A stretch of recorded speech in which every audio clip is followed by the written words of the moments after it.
Rīgas Dinamo cīņu KHL play-off sērijā pret Maskavas Dinamo daudzi nokristījuši par treneru dueli. Tādēļ nolēmām pavērot, kas notiek uz komandas soliņiem. Un tātad pagriežam laika mašīnu atpakaļ uz svētdienas vakaru. Pulkstenis rāda gandrīz 17:00 un arēnā Rīga skan Latvijas Republikas himna.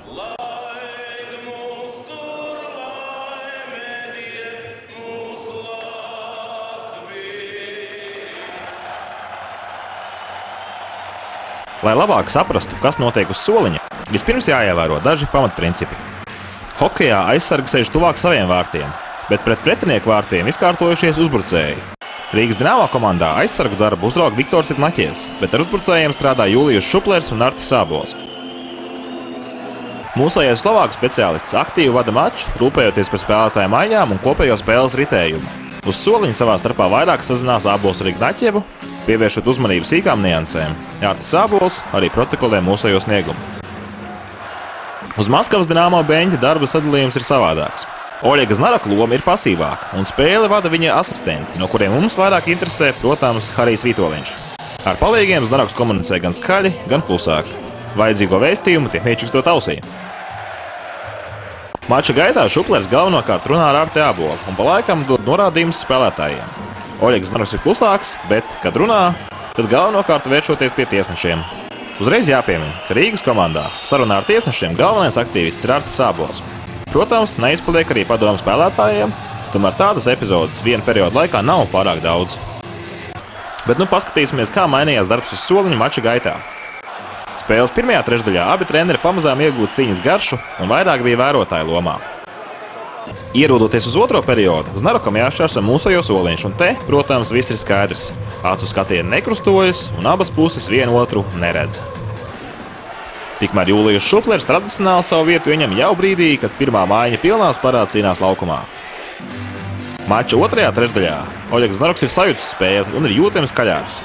Gan sarunās ar saviem asistentiem un spēlētājiem, gan komunicējot ar spēles tiesnešiem. Trešā perioda sākumā vārtus beidzot gūst arī mūsējie, lai gan šajā video to var pateikt tiem pēc fonā esošo fanu reakcijas. Tikmēr mūsējo noskaņojums uz soliņa saprotams uzlabojas. Apmierināti ir gan Kārsums un Ankipāns, gan aizsargs Guntis Galviņš. Tālāk jau ar mūsu treneru nervu bojāšanu aktīvāk sāk nodarboties tiesneši. Pēc vienas no epizodēm Jūlijusam izdodas aprunāties ar tiesnesi un vismaz vizuāli Slovākas soļu teiktiem piekrīt.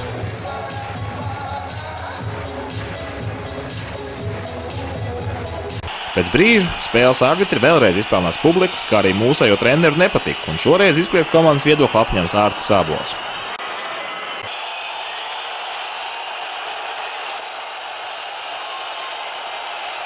Pēc šīs epizodes soļus piekrīt aprunāties ar mūsu kapteini Sandu Ozoliņu.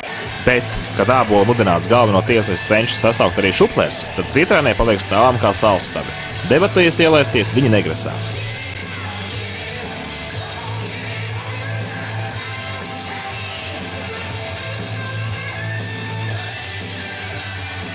Par spīti saspringzinājumam, pēc grūstīšanās mūsējo soliņa priekšā treneri atceras, ka šī ir tikai spēle, un sajā pazīv reti redzams smaids.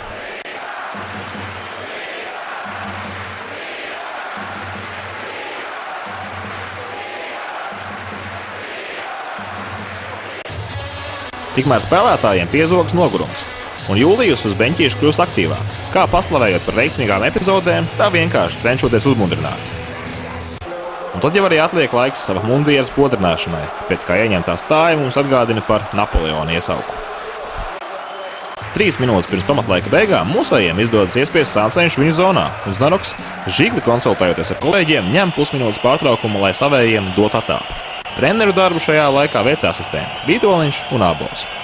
Pamatlaika izskaņā mūsējiem ir vēl viena iespēja, bet tā netiek realizēta un laiks pagarinājumam. Tajā emocijas uz soliņa daudz neatpaliek no tām, kādas bija mums līdzutējiem, vērojot šo maču. Pirmoreiz spēlē apvaldīt vilšanos par neizmantotajām iespējām nespēja arī Oļegs Znaraks.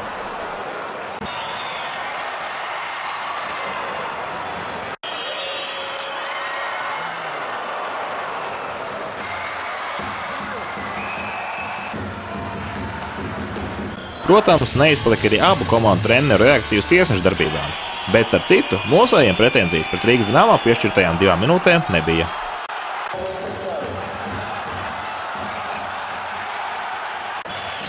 Nedaudz vēlāk Znarokam par, kā vēlāk izrādījās spēles izšķirošo noraidījumu, bija cits viedoklis. Mūsējo pirmais uzbrukums vairākumā bija nesekmīgs, bet otrais papildus komentārus neprasa.